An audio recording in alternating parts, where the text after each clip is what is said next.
Brilliant. Andy, do you want to give a quick introduction, although you probably need no introduction? Rebecca and I have done ours. You're okay. You need to come off mute. Look, my apologies. I put myself on the wrong Zoom just a moment ago. So right, yeah, Andy Foster, Mayor of Wellington, and nice to see you all here, and looking forward to having a good discussion. Great. Okay, so we're going to start with Glenn and Lucy. So you've got 5 minutes, and I'll put my hand up roughly at about the 5-minute time, and if you can wrap up at that time so we can then keep to our schedule more or less. Cool. Well, tēnā koutou, I'm Glenn. Which makes me Lucy. Yeah, obviously. We'll probably just freewheel it a little bit in between us. We'll take it sort of as a given maybe that our actual submission has been seen. So first of all, thanks to the councillors and the Mayor for giving us the opportunity. And thanks to everyone else who's going to speak after us. I know everyone will have their views. We are supportive of changes that will help people get better housing. We are supportive of a lot of the changes suggested in the draft plan. We do have some issues, which isn't probably a surprise. That's why we're here. We think that the changes in the plans are vitally important for the city and the people who live in it. We recognise it's a real tightrope for you guys and for the council staff to balance all the expectations that people have. But overall, our points, I suppose, are that we'd like a slightly more nuanced plan that takes into account the many different landscapes and conditions and infrastructure and the costs, both to humans and monetary over time. So, do you want to add anything to that before No, you've covered it quite well. I think too, it's probably important to point out that we are our submissions, our joint submission was mostly concerned with the inner city suburbs, particularly Mount Victoria, where we live.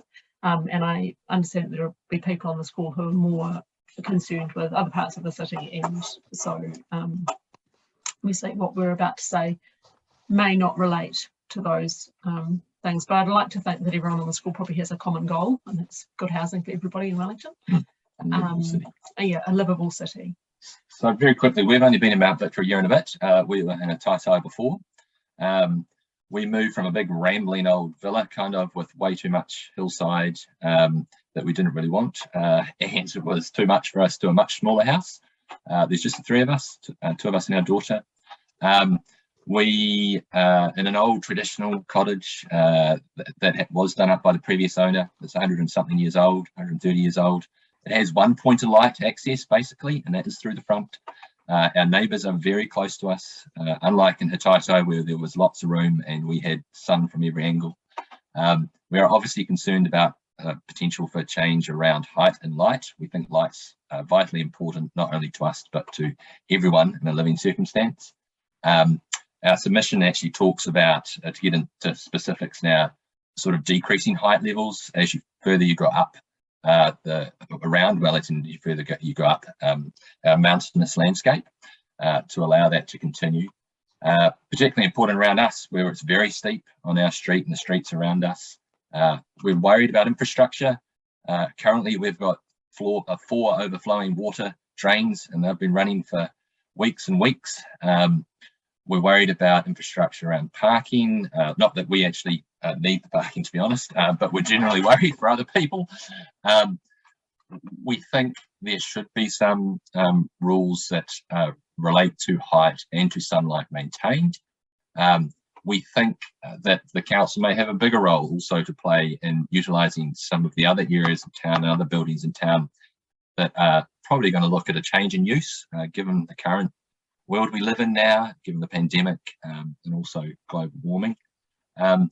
We think that we would like to see those areas which are easier to access, built out first. They are closer to the infrastructure. They've got flatter platforms. They're not up in the wind so much, and like our house, they're not sitting on a hillside that can't be disturbed or shouldn't be disturbed because of the risk. We're a little bit. Do you want to jump in? I'm just cracking on. Sure, you are. I've only got 5 minutes. You probably do need to start wrapping it up. Yeah. I've lived in Wellington for nearly 30 years, and so I know very well how, like everyone who will be on this call, the impact of wind and sunlight. Now we have too much of one and not enough of the other. I think a plan that doesn't take either of those two things into account is possibly short-sighted, and a one-size-fits-all kind of spatial plan doesn't seem to take those things into account.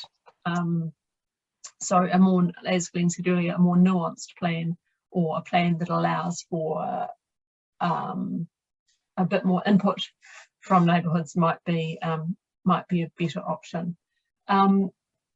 More than anything, I think the last 2 years have shown us how cities can change, and the current narrative about the death of Wellington, the death of Lambton Quay and the Golden Mile shows to me that if there's going to be a lot of vacant office land and office space in the middle of the city, then that's an amazing opportunity to turn that into really fantastic livable accommodation, the likes of which we see in much more livable in cities overseas, where to have a vibrant city you need people living in it, which I know is one of the points of this plan, but let's think creatively.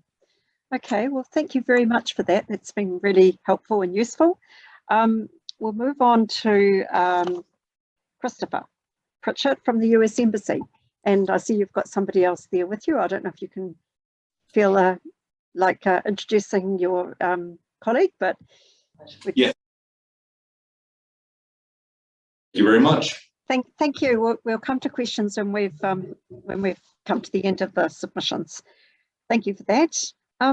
Okay, so now we come to you, Craig. You are here somewhere. Ah, there you are. And you have 5 minutes, and we look forward to hearing what you've got to say. Oh, you might need to unmute. How's that? That's good. I've got Angela Rothwell with me, who's with the Mount Victoria Residents Association, but my submission is an individual one. I want to, but it addresses Mount Vic issues, Moya Street issues, but I've also broadened my interest into the city at large. It's a field of interest that I've had for a long time. So I just want to mention about the interface between medium density residential and the city, central city. And I think the current plan is a little bit too draconian, and there needs to be a more refined approach to have a harmonious transition from residential into medium density residential into high density. And this is not a Mount Victoria issue, it's a Thorndon, Ari Valley, Mount Cook, Newtown, etc. And I think that my suggestion is that the plan is take a far more closer look at how to achieve this harmonious transition. I think in the case of Moya Street, on the boundary between the two areas, I don't think the height limit should be more than, say, 2 stories.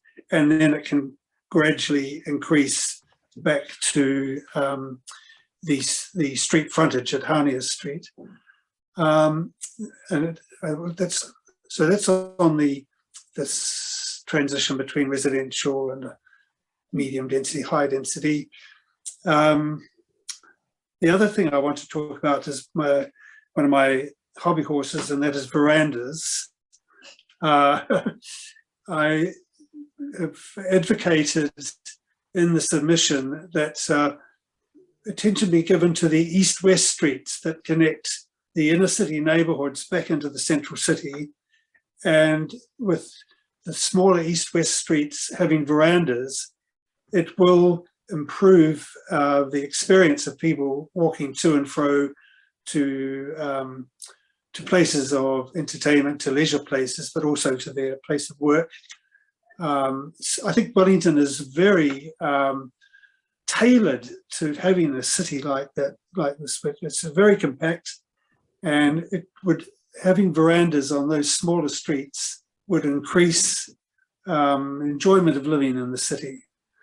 And I've gone further to say that the district plan should have design guidelines for verandas. And in some cases, like in Cuba Street, there's a possibility for verandas to be engineered independent of the building and act as a reinforcement to these unreinforced concrete, unreinforced masonry buildings, mostly brick. The veranda could actually be an independent support. So that's all I want to say. I've got a lot of other things. And one other theme is there's too much, there's not enough consultation with the community, and council staff under the current draft, I think, have too many discretionary powers that are legally unchallengeable. That's all. Okay, thank you. That's been useful. Have we got some time? Have we got some time that I can push in? I just wanted to yes, say you can have a very short slot.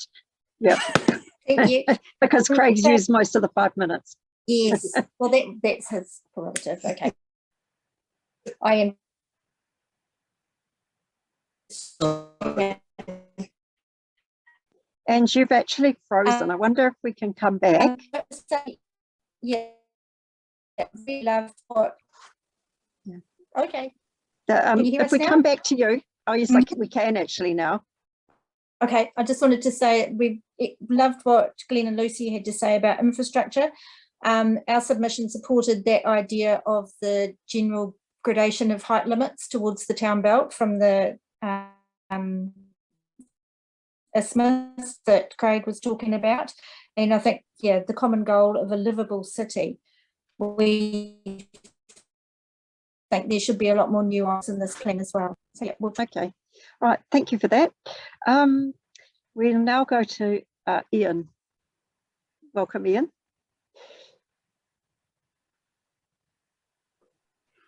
Thank you, Deputy Mayor Free. So I'm Ian Turk. I'm the chairman of the Naya Croft and Downs Residents Association and presenting in that regard. I'm also a property owner in Croft and Downs. We as an association didn't think there could be such a thing as a representative view, so we did make a few comments in our submission, but we really pushed for our members to become informed on the district plan and to make their own submissions. And in that regard, I do want to say that I met with council to look at how we could organise a public event in which we threw around the idea of the expo style workshop at Naya Town Hall. And I felt really positive about having a combined event with the council that our members would want to attend. Unfortunately, it's really disappointing to not hear anything more about that until a member forwarded onto me the Planning for Growth newsletter with workshop dates already set out. So we went on the list for that newsletter despite having prior involvement with submissions. And I understand that residents associations are not the flavour of the month around the council table, but you know, I've got to get a plug in. If you don't work with us, then we feel that you're really missing out on an informed network that can help get out into the communities that you're hopefully trying to reach.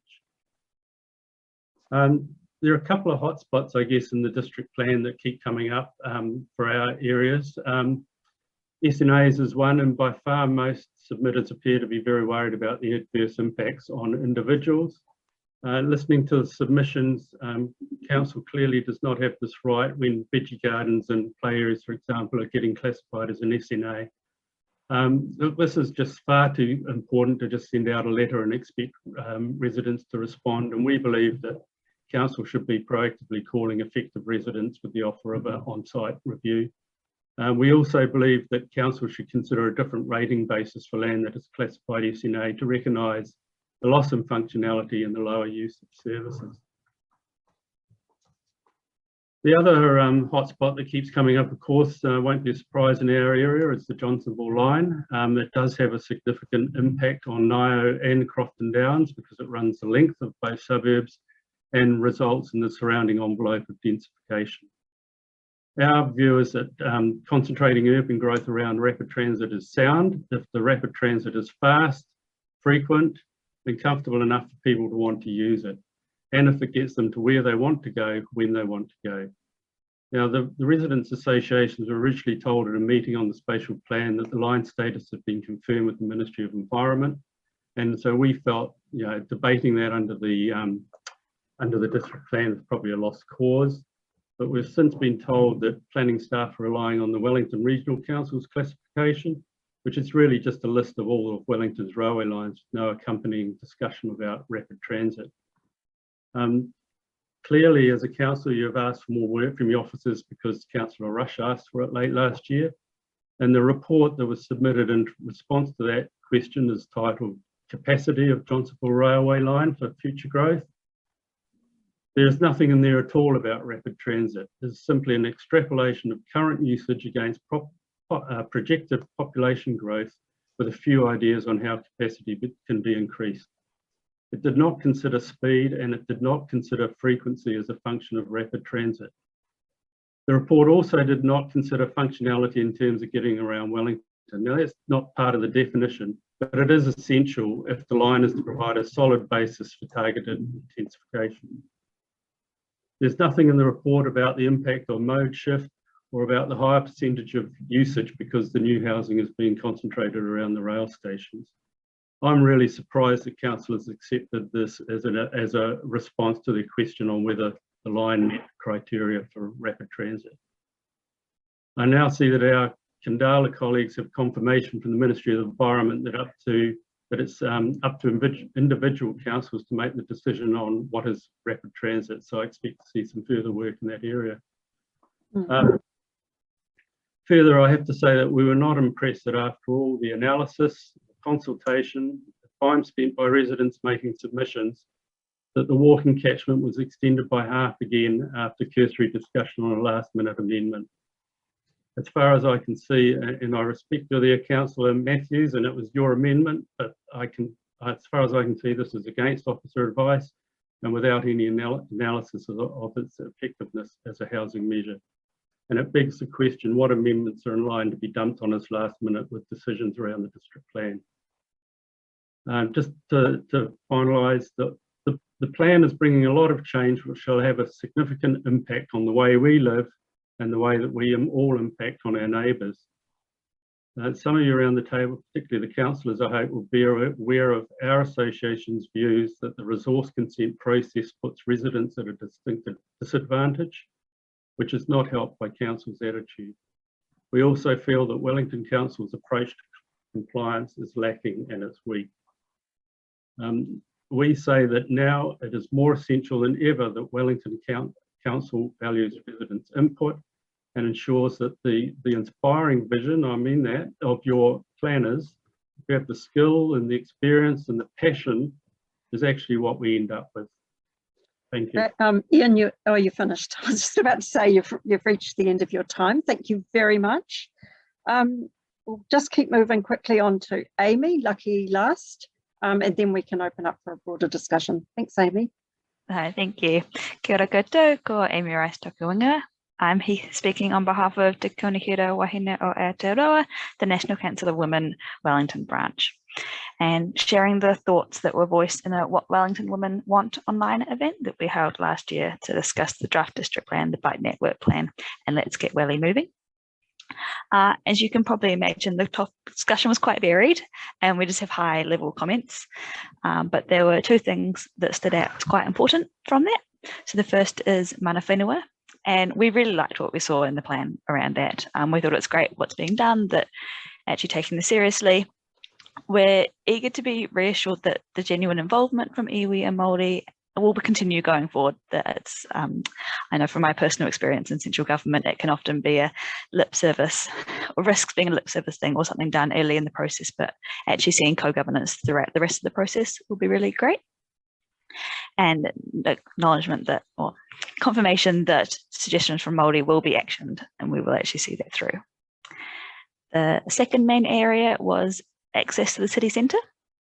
So the members of the session really liked that Wellington City Centre is so compact and walkable, but they are concerned that some of the changes may limit the ability of people with mobility or accessibility issues to get into the city centre. So they emphasise the need to be able to use private transport if needed, if you're not able to use public transport. And for things like more mobility parking, wider footpaths, lots of accessible public toilets, just to make sure people aren't excluded from the city centre. And it was also noted quite a few times the need for good access for tradespeople, to be able to make sure they can get in and access the apartments and the businesses that are in the city centre. Some of the smaller things we touched on were resilience. So great support for improving our water infrastructure and planning for natural hazards. Really happy to see that in there.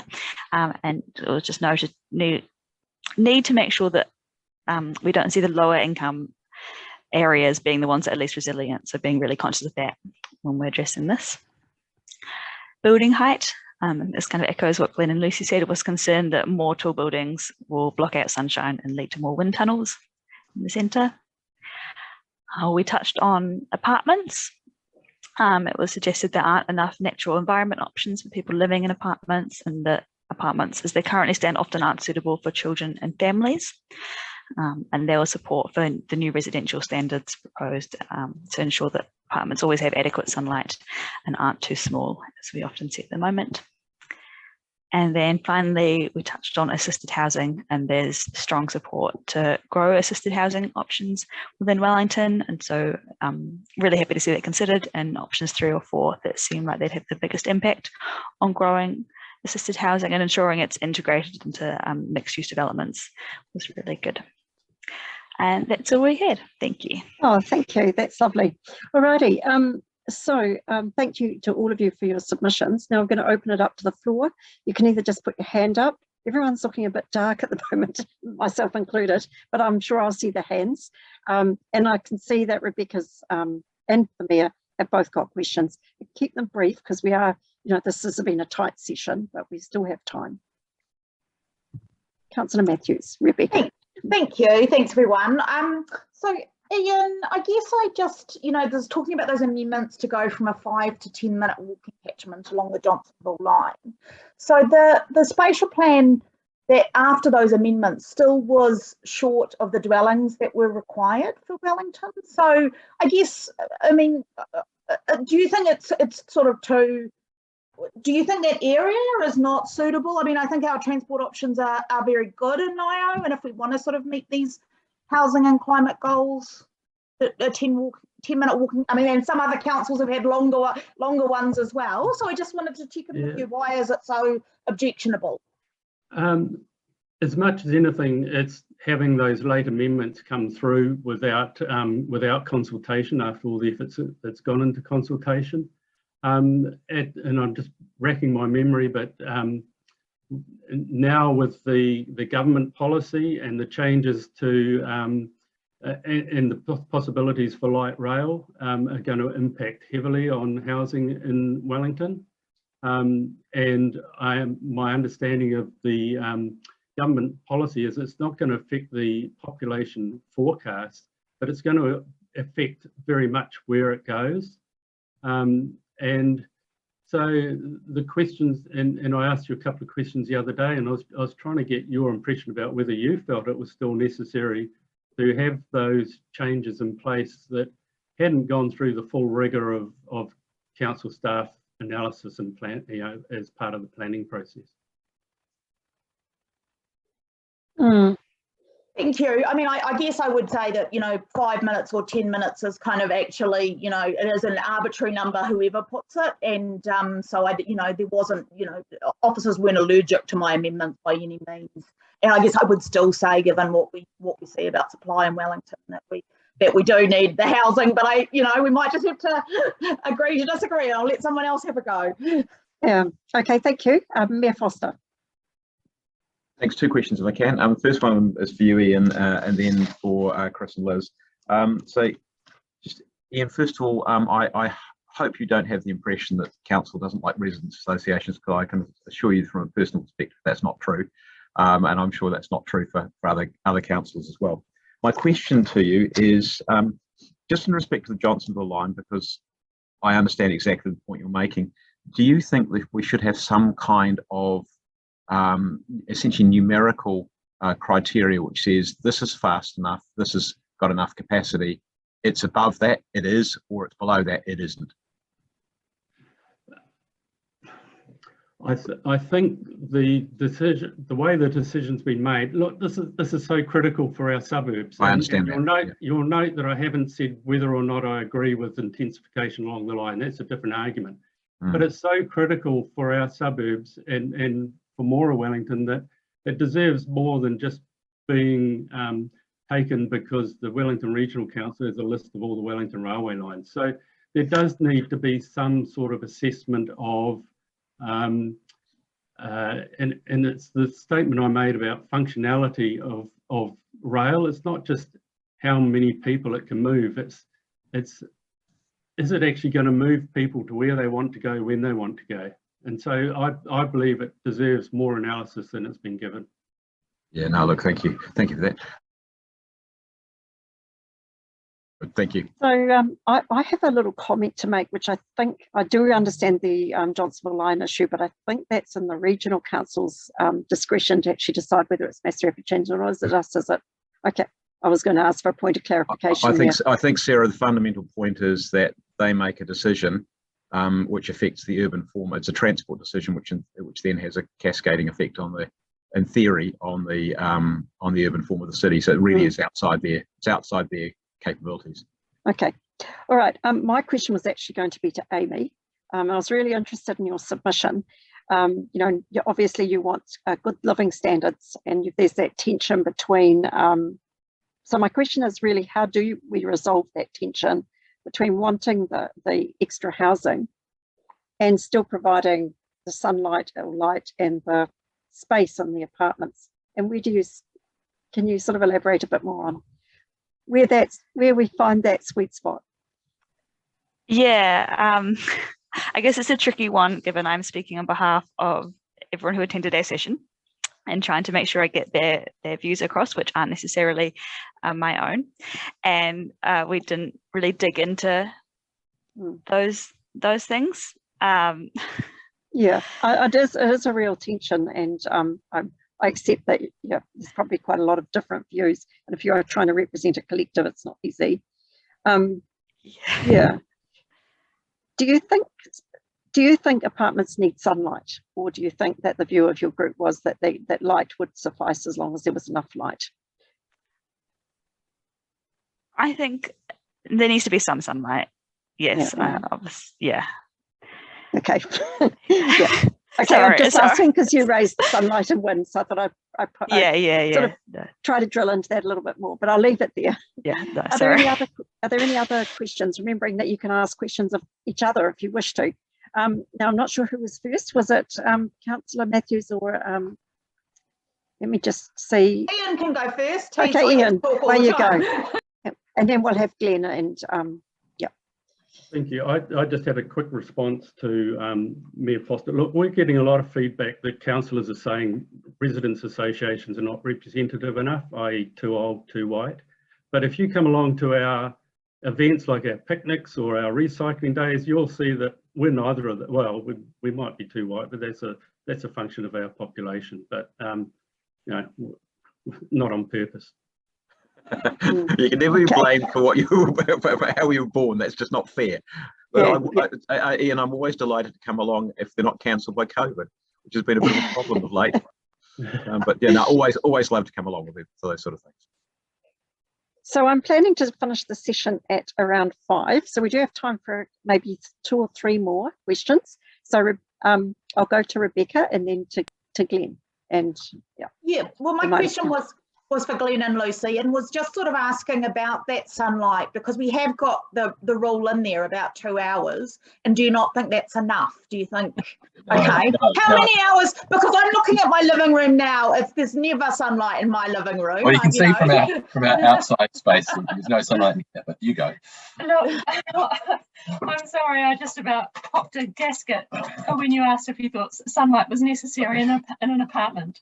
I think you would find, Sarah, probably reams of studies that have found the importance of sunlight, good natural light, on mental health.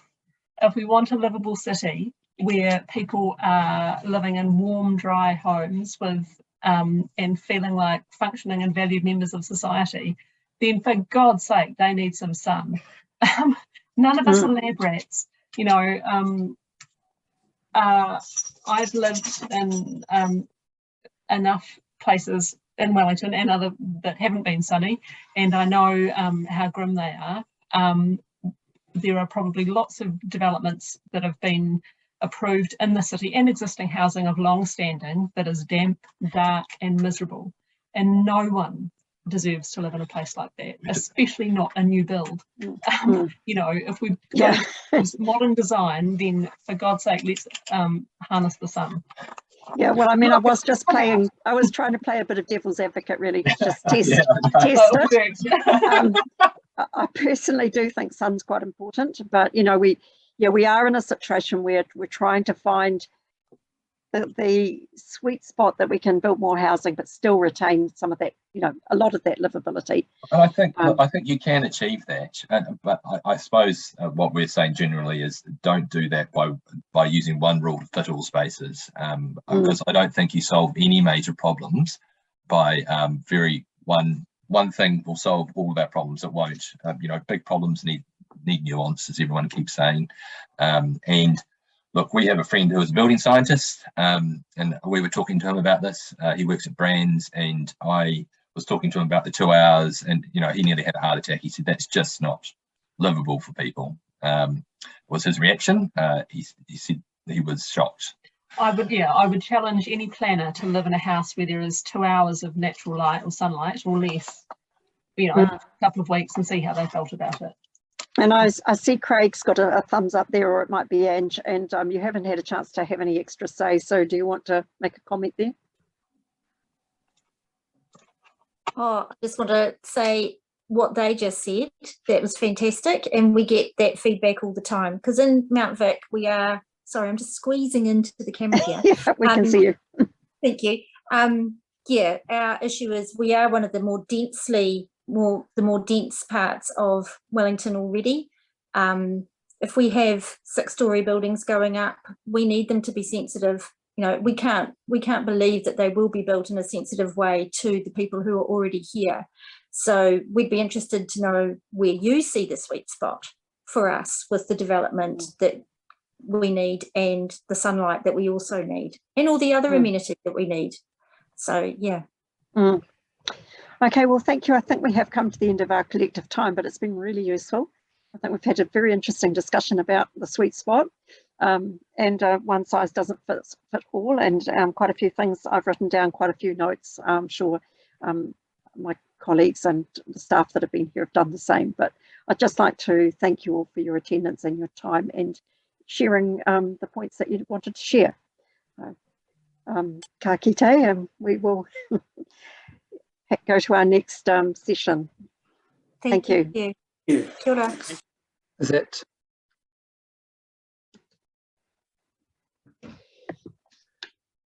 a signal for me to start? No, the way we'll just do a little round of introductions first, John, just so we get everyone at ease. And then the way we're going to run these sessions is you will get 5 minutes, and if you're happy to go first, that would be great. Sure. I've got the nominal order down as you, John, and then Suzanne, Bernard, Tony, and then Anja and John, and then Russell. But we don't necessarily have to do it in that order. We do 5 minutes each, and then at the end, hopefully there's a decent amount of time for us to just ask each other questions and have a bit of a discussion, which is usually a very profitable time. So, yeah. So, I'll just have a very quick round of introductions. I might start with Nicola, Councillor Young. Oh, I thought you were going to start with the mayor. So I'm Nicola Young, and Simon, Simon, where are you? You in an aeroplane? Yeah. So I'm Nicola Young. I'm Wellington City Councillor for Lambton Ward. Cool. And then we might go to Councillor Wolf. Oh, yeah. Hey, I'm up on the heights of Wellington actually, just for a short time, but I'm listening in and I'll be involved. Kia ora, Simon Wolf, City Councillor for Whārangi so Western Ward. Not taking photos, are you, Simon? Not at all, no. Yeah. It just happened to be caught out just at the moment. So yeah, I'll head home and change things around it a little bit, but until that time, you'll see me in all sorts of light. Cool. Okay, so the Mayor. Yeah, right, Hill, Simon. No. No, okay. Andy Foster, Mayor of Wellington. And Councillor Matthews. Rebecca Matthews, Councillor Whārangi Onslow Western, from the unglamorous location of my kitchen. Yeah, and we've also got a couple of staff members. Sean, do you want to put on your camera? And Helen, is it? Oh, Helen? No, Kate. Kate, we've got Kate, who's giving us advice if we need it, and Sean, who's doing our democracy services and keeping everything running for us. Bernard, do you want to quickly introduce yourself? I'm Bernard Palamountain. I live in Mount Victoria, and I'm vaguely appalled at the proposal of what you're about to do to it. And I'd quite like to have a little word about that. All right, well, we'll get a word from you in a minute. John? John Gasson. I'm a resident of Brooklyn, a dedicated Wellingtonian. Lovely. Suzanne?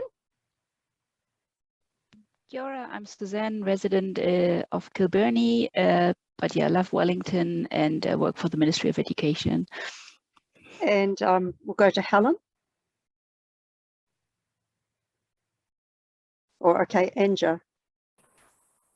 Hi, Anya and John here. We live in Wakestown and we made a submission against the SNA policy. Okay, and Helen, is that? No, okay, well, we'll just start. So John, we will start with you since you so kindly indicated you're willing to start. So it's 5 minutes. I'll roughly try to keep to time. I'll sort of wave at you if I think you need to wrap up. And otherwise, we're just interested in hearing mainly the main points of your submission. Great. Well, thank you, Mr. Mayor and councillors and city officials and others for giving me the chance to present or talk to you. Yes, basic premise for me is I wholly support high density. I think it's important. You know, we don't want suburban sprawl, waste of, you know, external hinterlands around green spaces around cities and the like. But I think we need to do urban development, higher density urban development in a considered manner that doesn't diminish the amenity and livability for new residents that are going to be living in the high density areas. I think the council needs to be commended for its work that it does with social housing. I think Wellington's a great city for social housing. And the refurbishment of existing social housing has been fantastic. And I think tenants and social housing in Wellington provide a good role model, really, or what the council is doing already with social housing is a good role model for the development in particularly outer high density zones. The tenants in Wellington City Council housing have great amenity and social and livability factors. They have outdoor space, they have place to, and I'll use that as a comparison to what's being proposed for the new high density rules. Now, my particular concern, one of my concerns is how people can build right to the edges of a section and squeeze as many, right to the margins and squeeze squeeze as many units on as they possibly could. I think it's really important for people's livability and amenity value for those tenants that are going to be or residents living in those properties to have some space to lock up their family bikes, their e-bikes and the children's bikes and things, to put their washing out and dry them instead of having to rely on, do it in-house with, washing in your apartment, which creates musty, damp conditions in winter, where you can actually go out and hang your clothes out. It's a social, might be shared clotheslines with the other people, but it's a chance to meet your other tenants and things. Where the elderly can go out and have a cup of tea on a piece of grass instead of being locked up all day and get to meet the other tenants and other people that they're living with. If you put housing all to the margins and they're squeezed on, people don't have those abilities to store bikes, to have a cup of tea, to put the pram somewhere instead of having to lift it up 3 flights of stairs to the top floor. These are just basic livability things that current Wellington City Council tenants and the wonderful housing that Wellington City Council provides to people won't have. And my concern is that people under the proposed district plan rules will be worse off than City Council residents currently. Now, obviously there's lots of people, different rules for, say, inner city living. You can't necessarily expect that for all inner city living. And I recognise that some young people are only happy to live in a small space in the city because they're out and mobile. But the elderly, young families and other things, they need some amenity values. And we don't want to be creating environments that are sort of hen houses that people are jammed in, which don't have quality of life for young families or the elderlies and others that aren't necessarily so mobile. So I think that's one example. Let's create some amenity value here and not throw out the baby with the bathwater. High density is important, but I think there's some good examples where you can have high density. I think in the outer, say, residential zones, high density, 2-story high density is good. You don't need to have 3 stories. I mean, these are the council flats down in the central city. That's not appropriate for outer residential zones where you're up next to a suburban environment. That's what you can currently build at 11 metres next to someone's suburban house in outer Brooklyn. This is much more better, and it's got a place for a clothesline and, dare I say, even some off-street parking, because where I live in Brooklyn, on the Karipa Street, we're at 200 metres, we're at the same height as the top of Mount Victoria. We're 200 metres above. To expect people to walk into the city, elderly and others and young families, they won't. They won't even bike. People aren't doing it now. They all have cars. And I think there should be some requirement for some off-street parking, whether it's on council land or whatever, but there should be some off-street parking. People are not going to just catch buses and things. And so there's already a congestion up here with parking and things. It's like expecting people to walk from the top of Mount Victoria, which is the outer light zone. Karipa Street is the outer, it's very high. People don't even walk to the Brooklyn shops from here. It's a good 20-minute walk up a very, very steep. So three-story buildings in this topography, all respect to Becca's, but I think they've just drawn an arbitrary line around particular areas without taking nuances in terms of streets and topography. So 3-story building in this environment will cast shadows over a long distance. I think there's actually better areas further out that are more suitable to 3 stories than this very steep hillside that West Brooklyn sits on. So I think the rules need to be more nuanced. I think the height levels are too restrictive. I think the quality of what's going to be allowed to be built in terms of the section spread is too much. So I think people are going to have diminished qualities of lives. And I think new residents, whether they be families, elderly, they deserve a quality of life that is comparable to Wellington City Council tenants. And I think the quality of life of existing residents shouldn't be diminished. Yes, we've got to live in we've got to permit higher density. There will be more density next door to each other, but it shouldn't be to the extent of, say, 3 stories where it's actually going to cause, lots of shade and other consequences. 2 stories is fine. Okay. There we go. I think you've probably used your 5 minutes. And I'm sorry, I realised I didn't introduce myself. I'm Sarah Free from the Motu Kairangi. A pleasure, Sarah. Okay. And Russell, thank you very much, John. That was great. And we've got Russell who's joined us. So, sorry, Russell, I didn't realise when I started there was only 5 minutes, but I hope I got some key points across anyway. So quickly. Well done, the Wellington City Council. I think you do a great job, and I think you're going to do a great job on this. I have high expectations of you. Oh, well, thank you for that. Vote of confidence. The 5 minutes does go by really quickly. Yes. So Suzanne, who wants to go next? Yeah, I'm Suzanne, happy to are you go happy next. to? Yeah. Yeah, that's all right. Actually, my point links in very well with John's. I had a very similar point that I wanted to address. And specifically, the feedback that I gave was around the design guides for the urban development and the phrasing around the livable and well-functioning.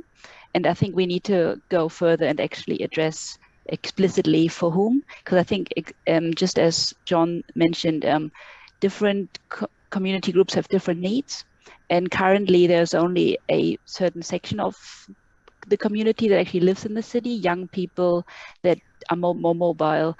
Spaces are designed to be not necessarily effective for bigger families that live medium to long term in flats. So I think that rethinking of whom do we want to actually live or attract to the city and live in these more denser areas, that we need to then also make explicit that they have different needs and find a way of make sure their needs are addressed, and that includes more communal spaces to share. I'm not sure to what extent the this plan can impact or has control over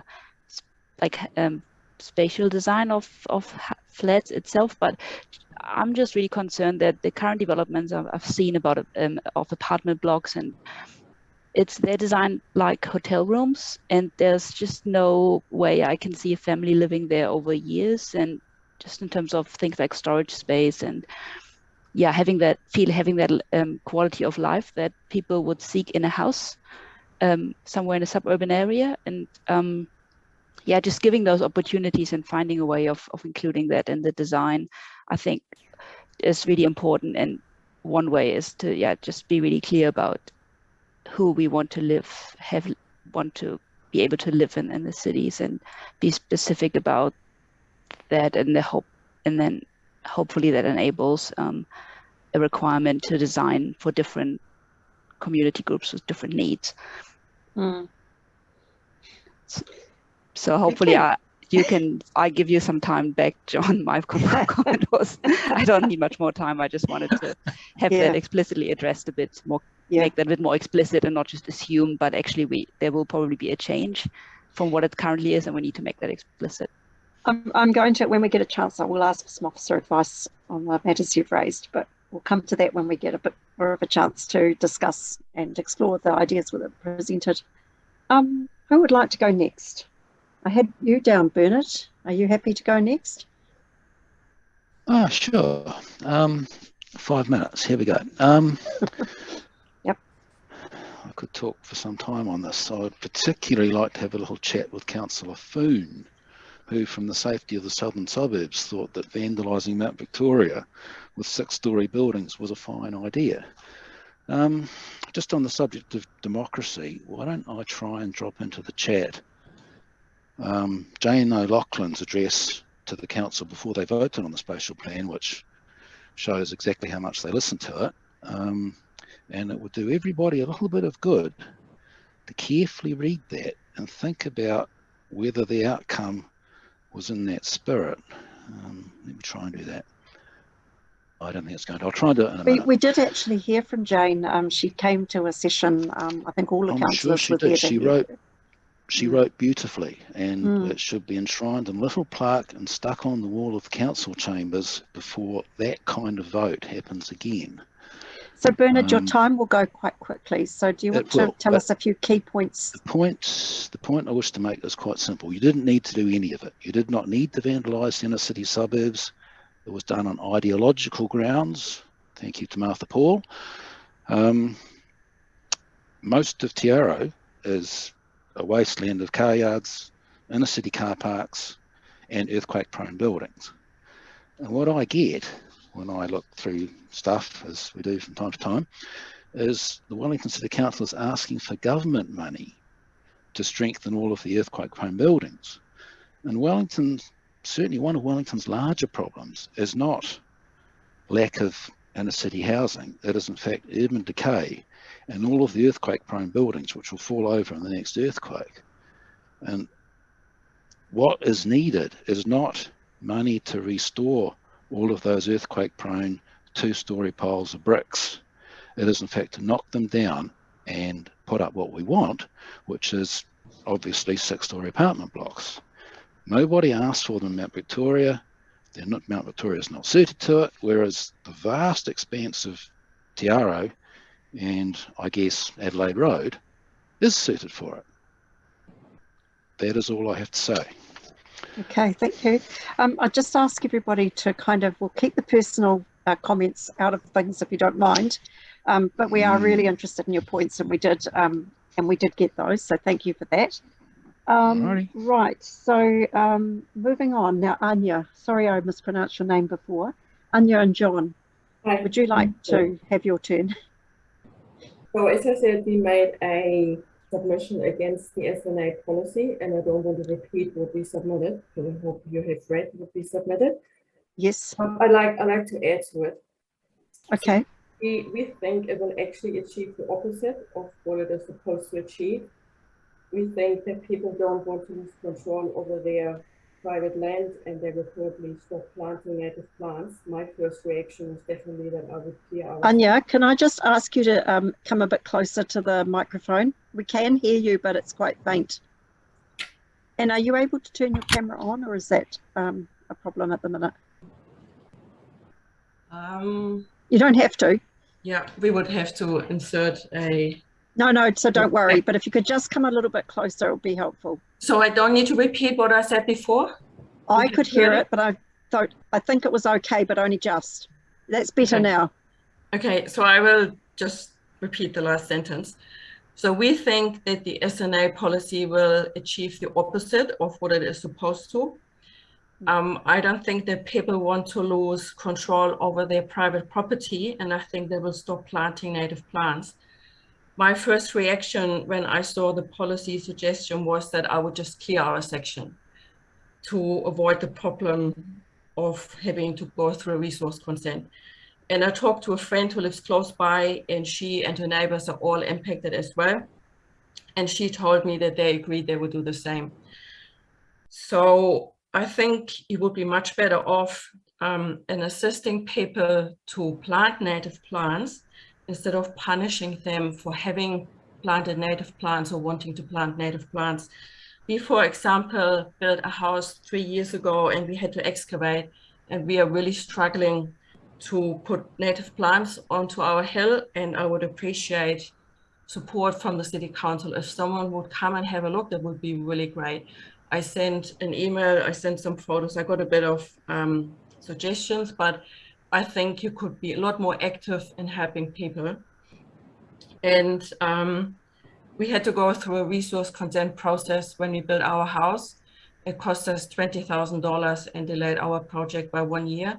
So for us having to go through a resource consent to maybe cut a native plant because we want to, well, we have another section that we like to build on, and it has native plants at the bottom of the hill where we would build. Building on top of the section where we have no native plants is not an option for us because it would be really expensive. We already know it would be $30,000 to get the services up there. So for us, it means we can't build. And yeah, as I said, we would never want to go through a resource consent process again. It was really traumatic for us. We know at least 3 years or 4 years ago, the City Council didn't have enough staff to work on the applications. We were already told by other people who were building around that time that we would get a long list of questions on the last day.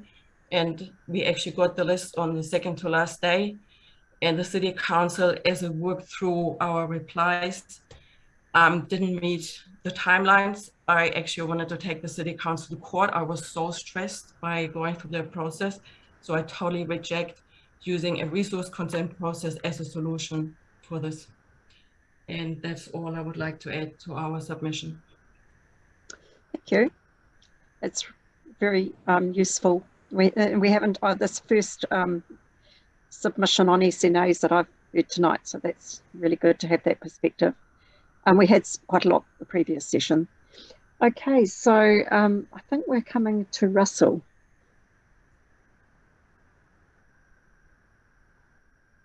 Russell, you've got 5 minutes to talk to us if you'd like to.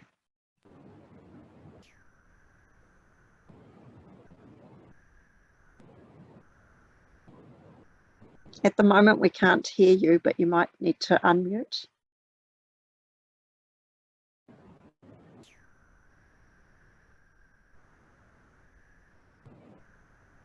We still can't hear you, Russell.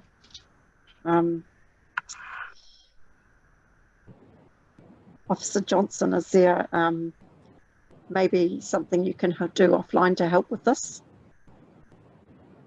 I've been texting Russell, but possibly just having some technical difficulties. So okay. Maybe continue on and we'll find another way for Russell to share. Okay, that's cool. Well, we'll come back because we've now got Suzanne. So Suzanne, I'll invite you to have your 5 minutes. We'll see if we can get Russell. Oh no, you've had yours. I had my 5 minutes, yeah. So Tony, is Tony here? No? I don't think he is. Okay. So in that case, we've actually heard from everybody. Unless we can get Russell.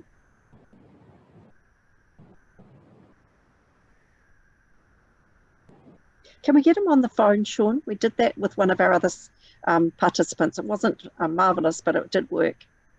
I'll see what I can do, but maybe continue the discussion. And okay, right. Well, I'm going to open it up for people to ask questions or to make comments.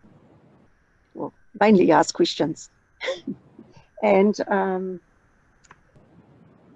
I guess I was quite interested actually in asking Āmua some more questions about the SNAs. Āmua, you mentioned that a resource consent process is very stressful, especially if it's just about trimming or maintaining some native trees. Have you been able to consider what might work instead? What do you think would be a better solution to that particular issue? I actually oppose the SNA policy. As I said, I think the City Council should support people in planting native plants. I think most people like native plants. We definitely live in Waitstown because we love the bush. So for us, it is just natural to plant native plants. So if the City Council could support people, with advice, maybe reduce, cheap native plants, have sessions, how to maintain them, what to plant where, I think that would be far more useful.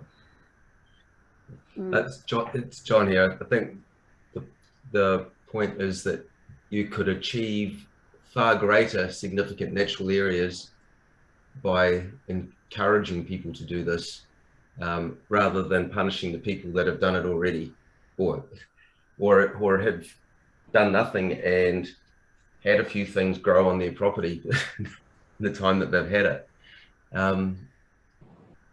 It's like I say, going through resource consent was just a nightmare. I'm an engineer, I do contracts and all sorts of things, so I looked at what needed to be done and I had to farm it out. We had 2 architects that just refused to do it. They just said it's too hard. Yeah. So we actually were advised to use a resource consultant. We looked at the documents ourselves. We didn't think that we were able to fill them in ourselves. So I think people would need a consultant to go through their process, and it was very, very costly for us. I see the mayor's got his hand up there, Mayor Foster. Yeah, look, thanks. Also a question for Āmua and John. Just wondered from what you said, because the kind of things you're talking about, like help with planting, etc., are the kind of things that I thought we had probably offered. My question to you is, what, if any, help have you been offered, or any assistance at all have you been offered as part of the conversation around SNAs? So I emailed the City Council, I think, trying to remember if we already knew about the SNA policy. I think we just got the booklet, and I used this as an opportunity to contact the people who I thought would know a lot about growing native plants. So I got a reply with a few suggestions that we could plant, suggestions of plants that we could grow on our hill. But it would be, and we tried, and it's really, really hard because we have just rock left on the hill, and it's almost impossible to plant anything on it. And it would be great if someone with experience, we are not gardeners, if someone with experience would come to our place and assist us, show us what to do, how to establish those plants. we're not talking about getting somebody to come and dig for us. Just talking about dig here, plant this kind of thing, or here's the council's nursery or whatever, and we can offer you these things. You know? Or maybe even some courses or something where people can learn what to do with an excavated hill. We sprayed it with grass seeds and it didn't grow. So basically Āmua, nothing grows on it. Can I ask a question, Āmua and John? It sounds like most of our SNA areas, I thought, were already had quite significant natural, significant areas of native planting.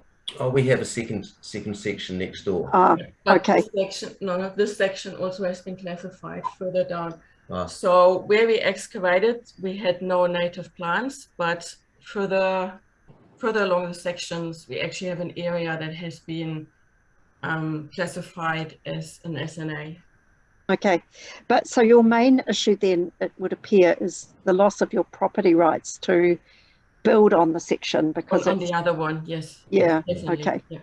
It's pretty Okay. useless to us. If the SNA policy goes ahead, the section will become useless, and obviously it will lose lots in value. And I think one of your, in your submission, which I did have a look at, you actually suggested there should be compensation for that. Is that a position that you still hold? Yes, definitely. Yeah. Okay. I can see some more hands up. So, Councillor.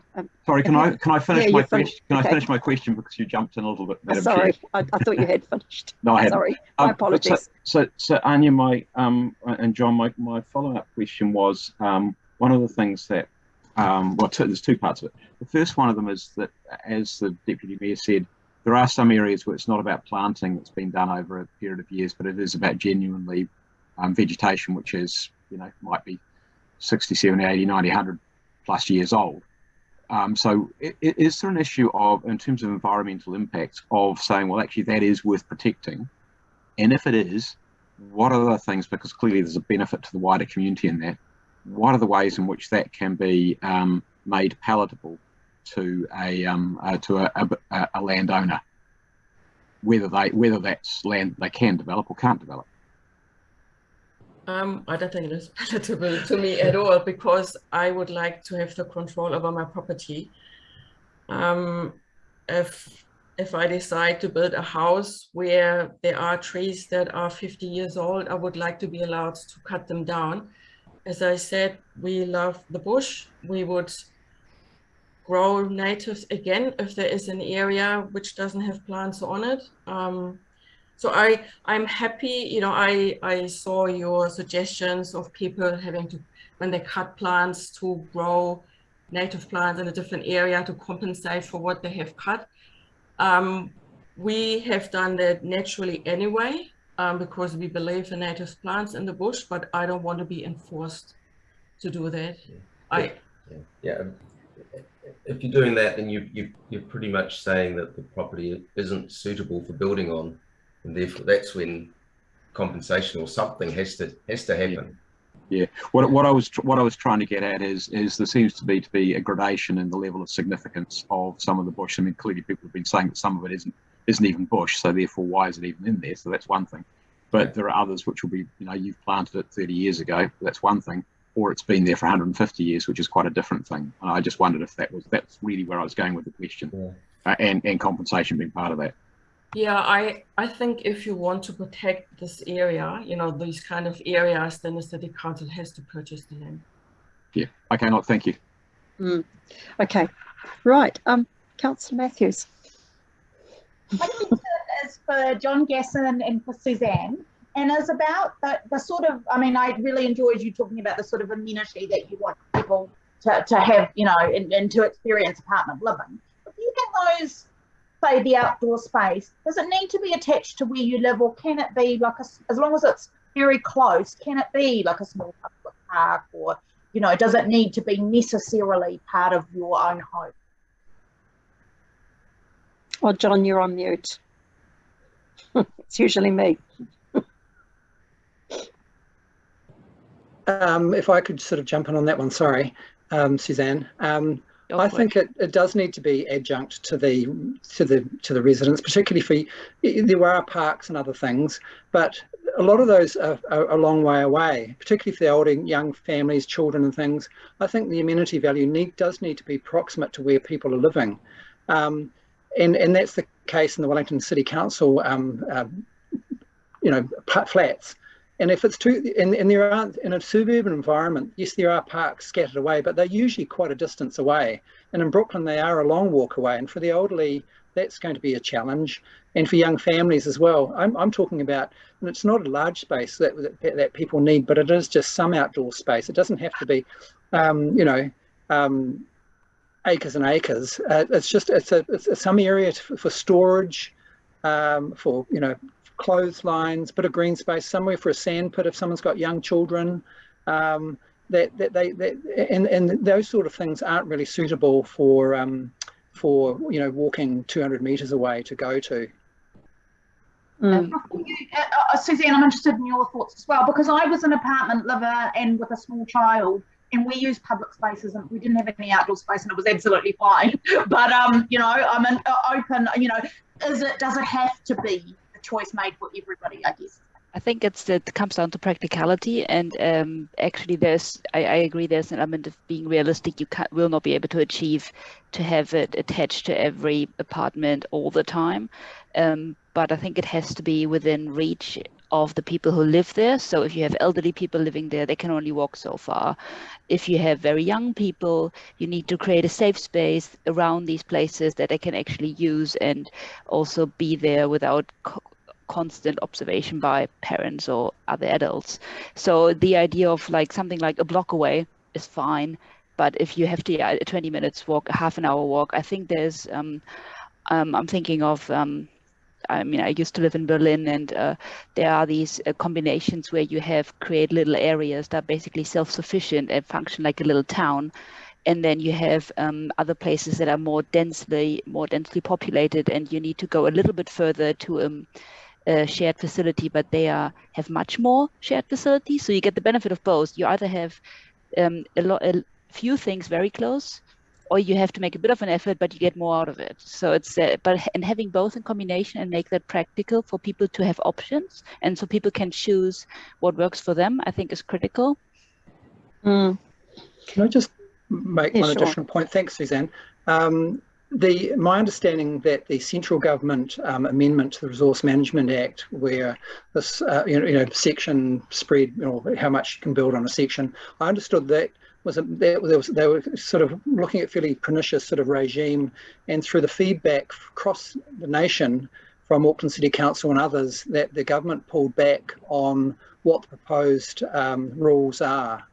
Is my understanding. I'm happy to be corrected on that, but I thought the proposal was radically changed with increase in spaces on sections where that there were allowed greater allowable space available on sections. And my reading of the current Wellington draft district plan is that the proposed rules would be stricter than what was agreed on a cross-party basis in the select committee than the rules under the RMA draft legislation, which I think is going through the House. And I think Wellington should be aligned with that. There was a lot of thought put into people all around the country, and it would seem odd and out of sync for Wellington to be more pernicious than the national position. The officials may have a view on that, but that was my limited understanding of the position. Yeah. So we've got Kate, who's I can see is ready to answer that. And Kate, when you're finished answering that, could I actually ask you to comment a little bit on Suzanne's idea? And she was suggesting, have we got any ability through the draft, at least that's what I understood, through the draft, just through the district plan to actually control the design and amenity of what's built? And my feeling is we probably have very little ability, but I'm going to defer to you to answer that after you've addressed John's issue. Yeah, happy to clarify. So just to be clear on the amendments to the Resource Management Act, so they are now in force.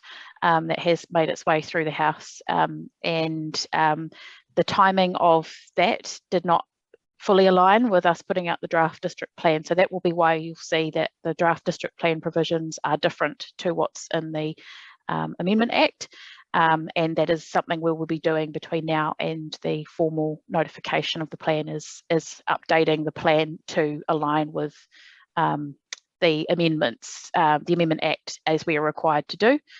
And also just want to be clear that both in the draft district plan and in the medium density residential standards, which is what the government it requires us to implement, is that there is provision for outdoor living space for each unit, and that can be either the developer has the choice to provide that either as private space for each individual unit, or to provide a common area that is the equivalent to that area. I think it's 20 square meters, and that can be at ground floor, it could be a balcony, patio, that type of thing.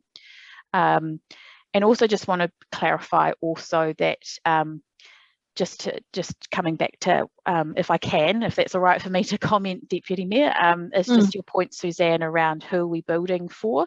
I think you raised a really good point, and I do just want to be clear that we're required to provide or enable housing choice across the city. So whilst we are required to enable at least 6 stories, the reality is that not everything is going to be apartments. There will be townhouses and there will be standalone dwellings. In fact, what central government has now requires of us through, again, that amendment to the Act, is to permit 3 dwelling units per site, up to 3 stories. So there are a range. The idea is that there's a range of housing that would be provided for.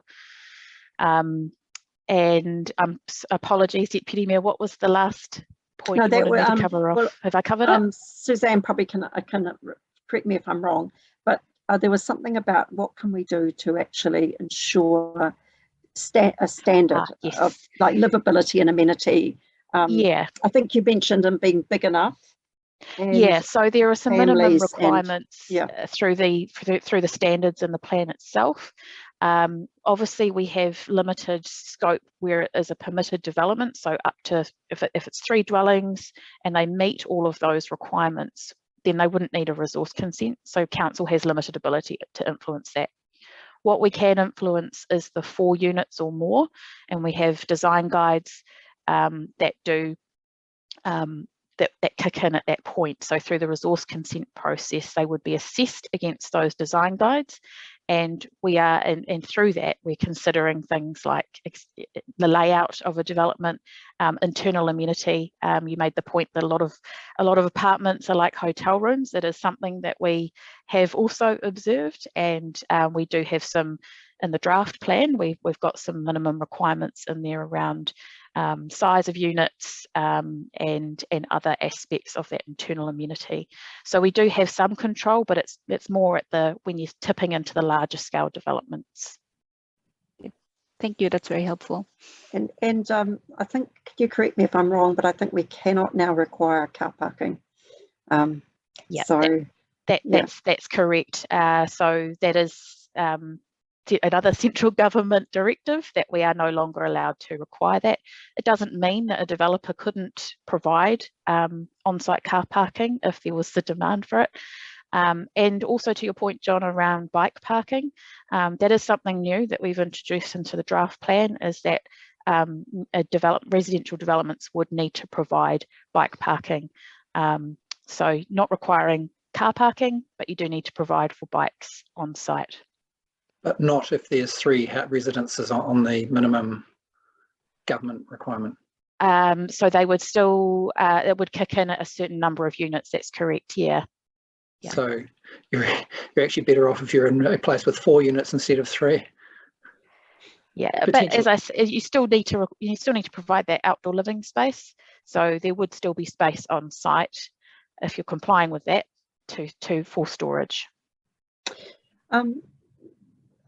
Sorry if I'm dominating this conversation, but I wonder if you can also comment a little bit, Kate.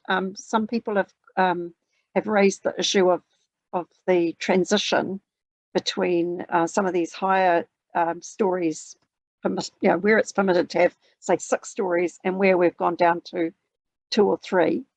Can you comment a little bit on what we're required to do by law? So there are controls in place. There's recession planes or height in relation to boundary controls that do apply. But yes, there is that. But there would be a big step down. I think the rules. I'm not 100% on this, but I think the rules at the interface between a 6-story, so the 6-story area, and a character precinct, for example, it's slightly more restrictive. So there is some control in that regard. But some of this is imposed on us from central government, and then we work within these constraints to try and give it a little bit of nuance where we can. I guess yes, that's the way. and the the National Policy Statement on Urban Development does sort of, that sets out these requirements around enabling 6 stories, takes a broader definition of amenity, so looking at well-functioning urban environments, so looking at things in the round rather than an individual site. And it also includes a clause around along the lines of, you know, amenity. You cannot expect the same amount of amenity that you might enjoy now. So that's not the exact wording, that's a paraphrase, but these are some of the things that are being looked at a broader level rather than just individual sites. Thank you. Mayor Foster, did you have your hand up again? Sorry, Deputy Mayor Freak, can I just possibly butt in quickly? I think Russell may have joined us by phone now, good. so if we could possibly give him some time to speak if he is able. Do you mind holding your question? Oh, no problem at all. Okay, thank you. Russell, we're very much looking forward to hearing from you, so welcome. And you have 5 minutes to sort of tell us the main things you'd like to tell us and be part of the conversation if that works.